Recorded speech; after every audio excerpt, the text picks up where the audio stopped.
Bryan, in 1,000 words or less, what the hell's wrong with the offensive line? No, 1,000 words or less. All right, that's seven. Yes, it's very, very inconsistent. Very inconsistent, and unfortunately, it's showing up. And I've kind of been saying this for a while now. It's showing up in the run game for the most part, right? Like I think in the pass game, it's hit or miss from time to time. Like I think they have good moments and they have good games that they protect well and they do a nice job, but then there's times where the protection breaks down, right? Like, I mean, and there's spurts of it, right? Like there's spurts of where the protection's good, but then there's, I think series where protection just breaks down and Jordan has a ton of pressure and he's got to move way too much and it affects his decision making, or he can't make good decisions and he can't go through his reads properly. But from where I've been saying this mostly is in the run game. And that to me is kind of the biggest impact that, this O-line is not kind of met where they've, set that bar last year is in the run game. And you've seen it kind of, I don't want to say from week one, because you can't really judge it based off that. But you kind of look from like week 3 on, and they just haven't run the ball anywhere near what they need to be doing, and they haven't. It's not like they've gotten Bryan, better. Is it leakage? Is it penetration? Is it not getting up on the backers? What are the big things that you're seeing that has you say that we're not running the balls? What are the big culprits? Well, against Philly, I think it was penetration. Like that was against Philly. Like that was what I mean, this game it was Philly. I think early in the season, it was not getting up to the second level. Linebackers were scraping free, and they were able to fill holes and just be sitting there waiting for Jacobs. So like it's been different culprits in different games, right? Like it hasn't been like the same thing every single game. Like that's the part that's a little bit head scratching to me. Is like, okay, like normally like you'll see one thing that's inconsistent, and like the line will work on that in practice, and they'll work on that and figure that out and improve on it. And it's like, okay, well, they fixed that. But it's been like something different in all these different games, and it doesn't make any sense to me. And then you start rotating guys in and out, and each guy has their own issue, right? Like, and they bring something different into that. And now we have a new signal caller. I mean, I don't mean quarterback. I mean a guy that calls out the declarations at center, and now we're going to add something different to that, right? And that's Ryan's experience at center.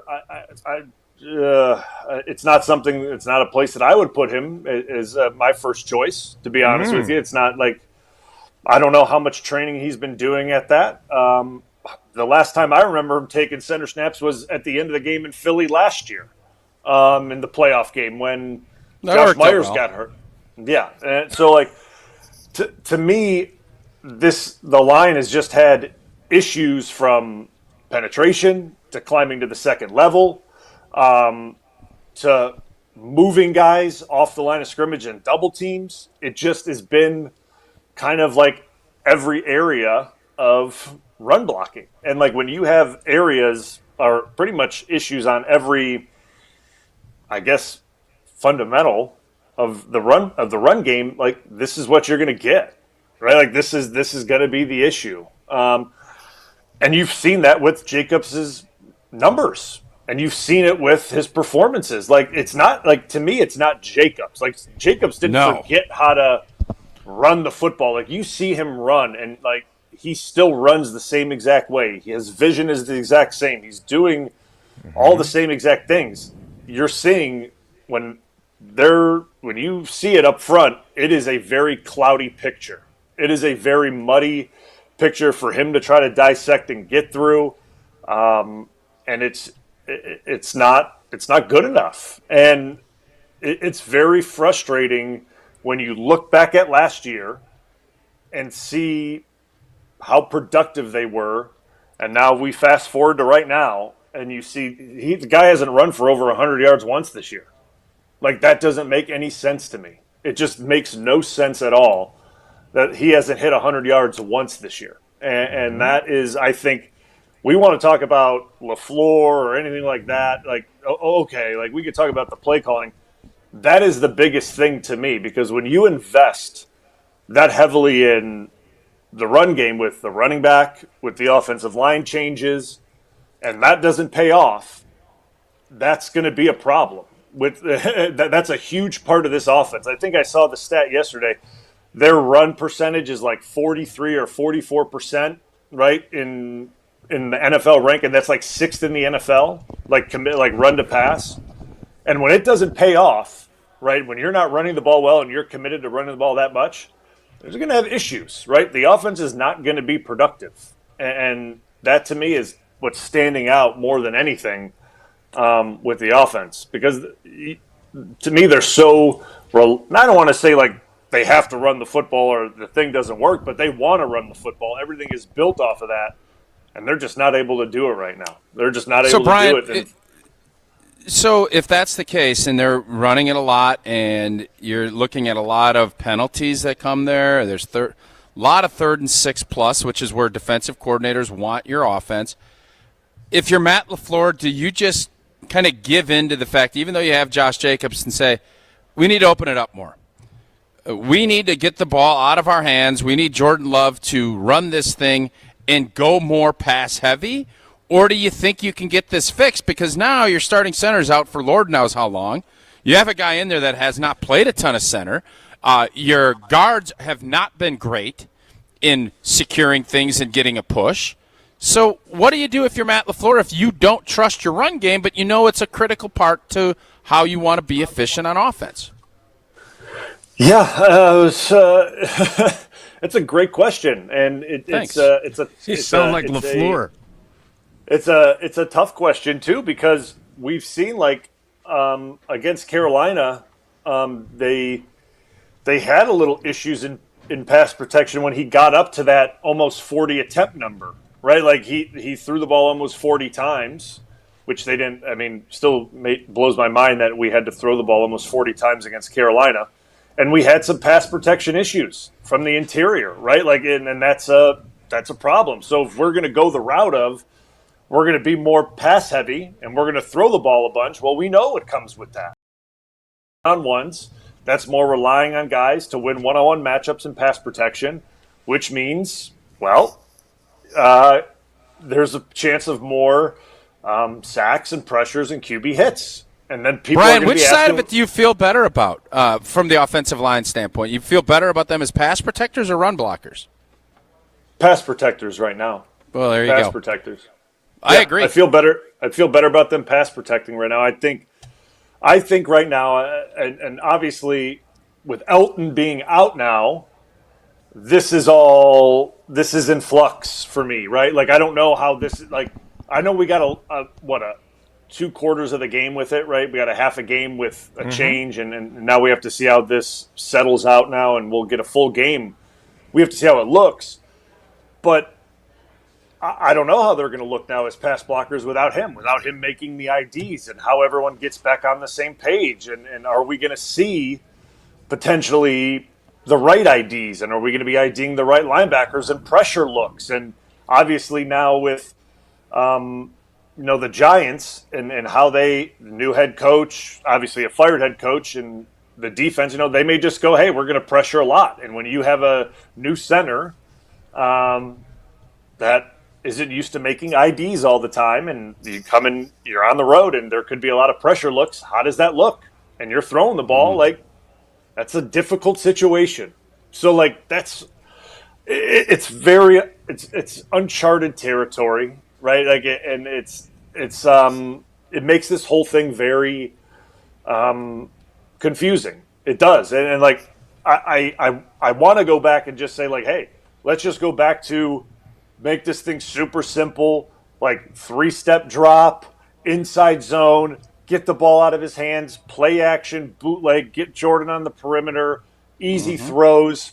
But maybe that's just like, maybe that's too simple. Maybe that's like what everyone thinks they're going to do, and that's way too simple, right? And that's not in the cards. That can't happen, right? So I don't know. I think they can get it right because I think they have enough good football players to get it right. But if you continue on to do the same exact thing, right? Like in the same formula that we saw against Philly or against Carolina, it'll be the same result because like you can't continue to, like I said, play the same way with the same group that you thought you had, like I said, week one, because they're not there. It's not the same group. And I said it when Tucker Kraft went down. He's over 30% of this offense, 30, maybe 40%. And everything runs through Tucker Kraft. So Kraft, the defense's attention goes, they can spread their attention to everyone else. And that's a big deal. It's just a huge deal when the defensive coordinators can take their attention away from a main issue, which is Tucker Kraft, and they can put it elsewhere. And that's what's happening right now, right? And then you remove Golden. You remove a guy like last night that can literally run down the middle of your field and occupy safeties and really bother them. You remove him from it, right? And now it's like, what are you going to do? And then the Eagles played two deep safeties. They're daring your offensive. They're daring you to run, and you can't run. So what do you do? And that's kind of the predicament they were in last night. And if you can't figure that out, defenses are just going to carbon copy that, and it's going to be rinse and repeat. So Matt and Steno and Butkus, with those guys up front, they need to figure out a new formula to get that thing rolling. They have to get it rolling because, like, doing what they've done the last 2 weeks, it can't continue on that way. And they know it. It's not like I'm telling them something that, like, or I'm saying something that's, like, foreign to them. Like, 7 and what did they score against Carolina? 13? 13. 20 points in 2 games at Lambeau. Yeah, 20 points in 2 games. I don't think that I'm pretty sure they know that can't continue. So it's not like a foreign concept. Bryan, last thing for me on the offensive line. How much of the issues is that they went out and got Aaron Banks, and he has not played well? When he's been healthy, which is not frequently, he hasn't played great. He did not have a great night, obviously, on Monday night. How much of that is the root cause of their otherwise offensive line issues as a whole?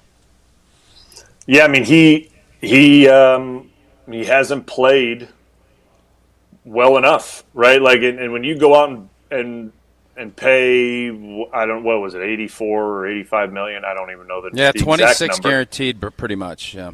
Yeah, when you pay that much and it's a prized left guard, and when you plug him in and now you're moving essentially a Pro Bowl guard over, and you're redoing this offensive line, and it doesn't pan out, and obviously he's in and out of the lineup, and when he's in, he's not performing the way you thought he would.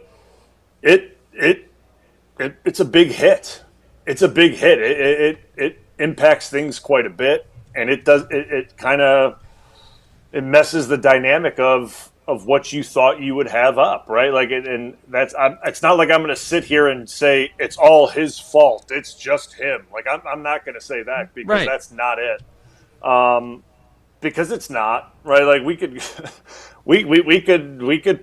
can go down pretty much from left to right and all around, and we could do that if we want. I'm not going to solely blame Banks because it's not just him. But they expected him to be a very, very high performer, right? And he's coming into an offense that he's very familiar with, coming from San Francisco. It should have been a very smooth transition that, hey, you come from San Fran, you come here, it's pretty much the same thing, maybe a few slight differences.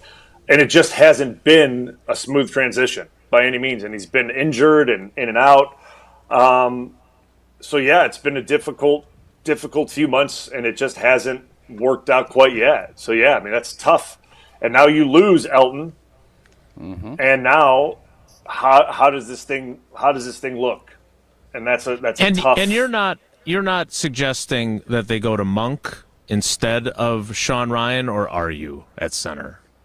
No, I'm not, because I have no idea what Jacob Monk Right. I have no idea what Jacob Monk looks like playing in, like, A game that counts.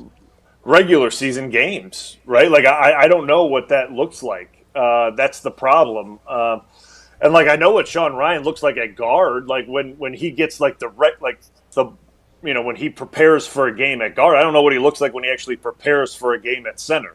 No, That's we'll the find thing, out. right? Like, yeah, we're gonna find out if that's because I think that's the way they're gonna go. Yeah. You do. Right? Like, I think. What that's else are they going to do, Jason? Yeah. What else that'll would be they the do? way they go. I don't know. There was the situation at right tackle earlier this year when Zach Tom wasn't available, and they put. You think they're going to put Zach? Zach? Do you think they're going to put Zach Tom at center? No, the Domofsky dream? You put him at center? Hall Oh, of Fame wow. dream. Yeah, no. What I was going to say was when Zach went out of a game, they went to Darian Kennard, right away in the opener, and then when Zach didn't start, they started Anthony Belton with a week to prepare, and then when he played one snap in Cleveland, they played J-Mo at right tackle. So they tried three different things. All I'm saying is it possible that they might go with the status quo and go with Sean Ryan? They might go with Jacob Monk. I don't think there's a third option there. I don't think they're moving Zach Tom to center, despite the Hall of Fame predictions of some. I'm just curious if with a week to prepare, they have any thought at all that, hey, we've kept Monk around, we kept him on injured reserve to start the year. Is there any chance they would go that direction? That's all. I have no idea. I think you have to go, like, right now, like, you are in, like, we need to be as sure and secure as we possibly know we can be, right? Like, we have to, like, who can we trust the most right now? Like, who do we know we can trust the most? Like, that's where I think they need to be at this point in time, right? Like, you've lost 2 straight. It's been ugly by all stretch of the imagination. It's been ugly. You need to get this thing going in the right direction. Like, who do we trust, like, right now to get this thing going in the right direction? Like who is it? And, like, I don't think you can take a gamble. Like, I don't think you can gamble on it and be like, okay, well, then go after the first quarter. All right, put Sean Ryan back in there. Like, put him back in there after he didn't take the bulk of the reps in practice. Like, you can't. Well, they're always trying to find a way to replace him. So that would make sense if that's what they end up doing. Blue, before you go, Jordan Morgan, just give us a quick minute and a half on how you feel like he's played, and do you still think he's going to end up being a tackle rather than a guard? Yeah, I still think he's a tackle. I still think he's a tackle, and again, yes. Long story short, I think he's a tackle. I get what you're saying. I think I understand where you're going. Okay. Long story short, I think he's a tackle. Okay. Bryan Tausch. So just to sum it up, we have a center that we don't know or trust or really know what he's going to do this weekend. We have a left guard who, by all accounts, has been very, very disappointing, and a right guard who is definitely better suited to play tackle and has not played very well at guard. Is that a quick summary that I think you can get on board with? Yeah. It's what we're going with. Yeah. All right. The Cliff's Notes version, the Tausch Notes version. Yeah, I like throwing a little Cliff's Notes right at the end of it. Okay. Bryan, we appreciate you, buddy. Thanks so much. Oh, I didn't even get to tell him Wisconsin won and Iowa lost this weekend. I was waiting on segment. Sorry, Jesse. Storm the field. I saw. All nice the, win all for the, us. I watched the ending. I saw you guys win. I saw. Yeah, it was Congratulations. good.